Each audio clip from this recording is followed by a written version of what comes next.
So hello everyone, hope आप सब अच्छे होंगे और अभी तक का हमारा वीडियो ज़रूर देख रहे होंगे। और आपने अभी तक हमारा जो भी वीडियो आया है रिलेटेड टू कैसे इन्वेस्ट करें, क्या क्या मेथड्स हैं और किन किन तरह पे हम इन्वेस्ट कर सकते हैं, तो उसे आपने समझा होगा। अगर आपको कोई भी उसमें डाउट लगता है तो आप प्लीज़ इस वीडियो में कमेंट कर सकते हैं और हमारी टीम आपसे जल्द से जल्द कॉन्टैक्ट करेगी और उसके रिगार्डिंग रिजोल्यूशन आएगी। अब बात करते हैं हम आज की वीडियो में। आज का हमारा जो टॉपिक है वो है रिटायरमेंट प्लानिंग।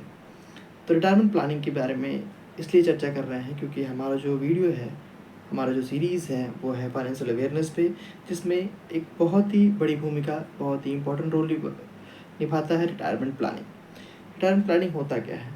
जब भी हम रिटायरमेंट के बारे में सुनते हैं तो हमारे माइंड में एक ऐसा आता है कि 55 टू 60 एज के बाद हम रिटायरमेंट लेते हैं, जो कि बहुत ही कॉमन माना जाता है।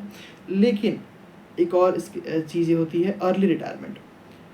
अर्ली रिटायरमेंट मतलब कि कम उम्र, जो कि एक न्यूनतम एज है जो माना जाता है। कोई ऐसा पैमाना नहीं है, कोई स्टैंडर्ड नहीं है अपार्ट फ्रॉम गवर्नमेंट। इसके जो वर्कर्स होते हैं, गवर्नमेंट एम्प्लॉयज़ होते हैं, उनमें ये है कि 60 पे या फिर 55, डिपेंड अपॉन द कौन सर्विस वो ज्वाइन करते हैं, तो उसमें ऐसा है।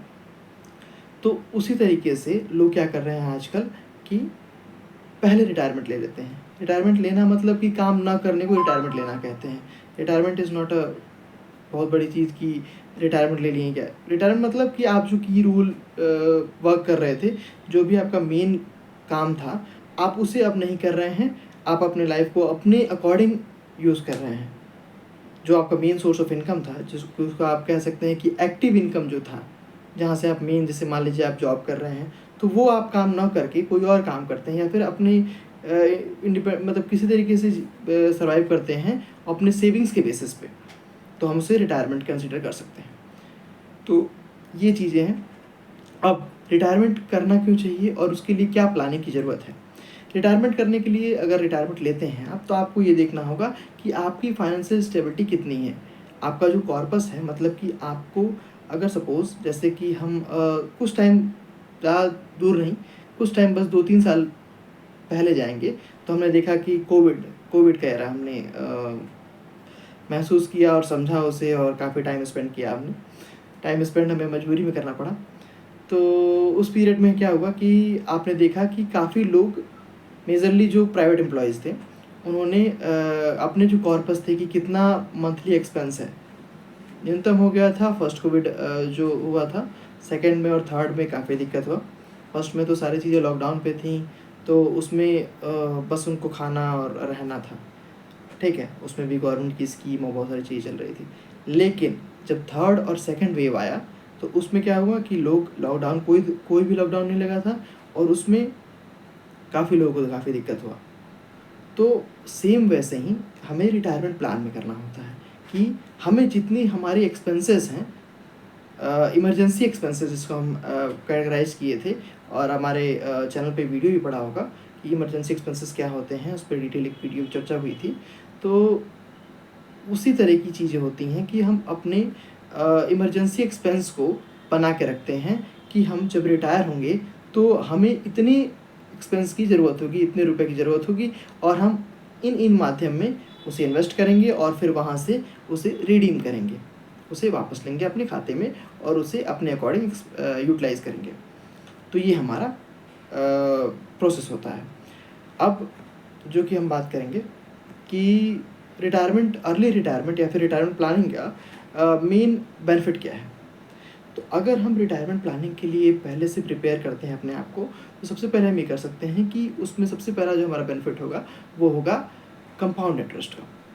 कंपाउंड इंटरेस्ट अगर हम बात करें, सिंपल इंटरेस्ट मतलब कि कोई एक अमाउंट है आपका प्रिंसिपल, उस पर 1% आपका, सपोज़ 1000 रुपये का है और 1000 रुपये पे 8% आपको इंटरेस्ट मिलता है, तो उस पर जो इंटरेस्ट होगा वो 800 रुपये होंगे, ठीक, सॉरी 80 रुपये, तो 80 रुपये होंगे। और लेकिन कंपाउंड इंटरेस्ट लगेगा तो उसी पे वैल्यू पे डबल हो जाता है वो, ठीक है। मतलब 8, सपोज़ जो वैल्यू आया, जो भी प्रिंसिपल अमाउंट है 1000 रुपये का 8%, जो भी प्रिंसिपल अमाउंट आया उस पर फिर इंटू उस वैल्यू का अगला परसेंट। तो ये कहीं ना कहीं आपको इंक्रीज इन वैल्यू आता है। इसीलिए कंपाउंड इंटरेस्ट को एट वंडर भी माना गया है। तो ये बहुत ही प्लस पॉइंट बेनिफिट मिल जाता है। उसके अलावा अगर हम बात करें तो सबसे ज़्यादा जो मेजर इम्पैक्ट प्ले करता है कंपाउंड इंटरेस्ट अचीव करने के लिए वो है मैक्सिमम टाइम, मेजर टाइम, जो कि आपको मिल जाता है मोर टाइम टू इन्वेस्ट। अगर आप जल्दी इन्वेस्टमेंट करते हैं तो जल्दी इन्वेस्टमेंट करने का प्लान करते हैं तो दूसरा बेनिफिट ये हो गया कि मोर टाइम टू इन्वेस्ट हो गया। तीसरी जो चीज़ होती है वो होती है बर्डन को रिड्यूस करती है। जैसे आपके पास जितना कम टाइम होगा, सपोज़ आपने जितनी लेट इन्वेस्टमेंट की जर्नी को स्टार्ट किया आपने, ठीक, तो वो आपकी कॉर्पस को जो भी आप आफ्टर योर रिटायरमेंट पीरियड, मतलब रिटायरमेंट पीरियड के दौरान आप जितना अमाउंट रिलीज़ करेंगे, आपने जितना अमाउंट रिडीम करेंगे, वो बहुत कम होगी उसके कंपैरिजन जो बहुत अर्ली इन्वेस्ट करेगा। तो अर्ली इन्वेस्टमेंट का हमेशा बेनिफिट मिलेगा, क्योंकि जब कंपाउंडिंग इफेक्ट मिलेगा तो इसका बेनिफिट होता ही है। तो सपोज चीज़ें आपने ये समझा। इसके बाद हम बात करते हैं कि हमें अपने रिटायरमेंट को प्लान करने के लिए क्या क्या फ्रेमवर्क्स को यूज़ करना चाहिए। तो सबसे पहले है कि हम अपने रिटायरमेंट को एसेस करना चाहिए कि कितनी हमारी ज़रूरतें हैं। सपोज़ हमारा रिटायरमेंट जो होता है, सपोज़ हमने ये प्लान किया कि हम रिटायरमेंट 30 के बाद लेंगे, इसको अर्ली रिटायरमेंट कह सकते हैं हम।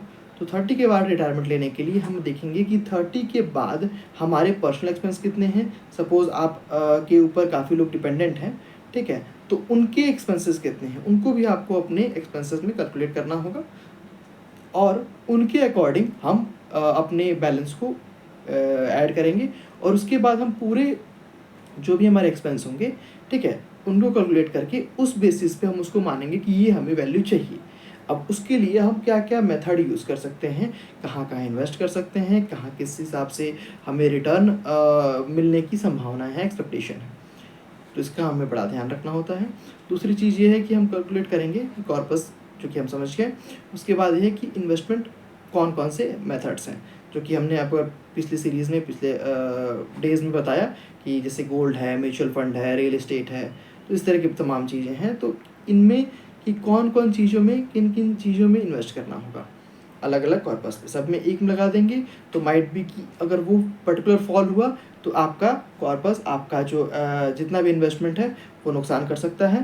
तो इट्स बेटर कि आप डाइवर्सिफाई करें और ज़्यादा से ज़्यादा रिटर्न जनरेट करें, ठीक। तो आपने ये समझा। अब इसके बाद ये है कि जो पॉपुलर हैं, ठीक है, जो पॉपुलर हमने बताया इन्वेस्टमेंट्स के प्लान, वो हमें लास्ट सीरीज़ में, लास्ट डेज में बताया कि क्या क्या है। उसमें और भी हैं कि public provident fund, government scheme है, इसमें आप इंटरेस्ट फ्री इन्वेस्ट कर सकते हैं। इसके जो इंटरेस्ट है और जो प्रिंसिपल है, दोनों पे कोई भी टैक्स नहीं लगता, तो पूरी तरीके से टैक्स फ्री है, तो इसका बेनिफिट उठा सकते हैं आप। तो इस तरीके से भी आप इन्वेस्टमेंट कर सकते हैं इसमें, ताकि रिटायरमेंट में आपको बेनिफिट हो। उसके बाद एक है नेशनल पेंशन स्कीम, ये भी आप यूज़ कर सकते हैं, ये भी उसी के लिए है, रिटायरमेंट के लिए है। अब जो हमारा आखिरी है, इस वीडियो के हम आखिरी पड़ाव पे आ गए हैं, जिसमें ये है कि आपने पूरी तरीके से ये समझा कि रिटायरमेंट क्यों करना चाहिए, क्या क्या उसके मेथड्स हैं और क्या प्रोसीजर हमें यूज़ करना चाहिए।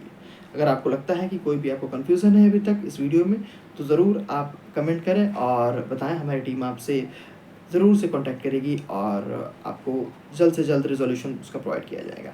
Thank you, stay updated, stay connected, happy investing.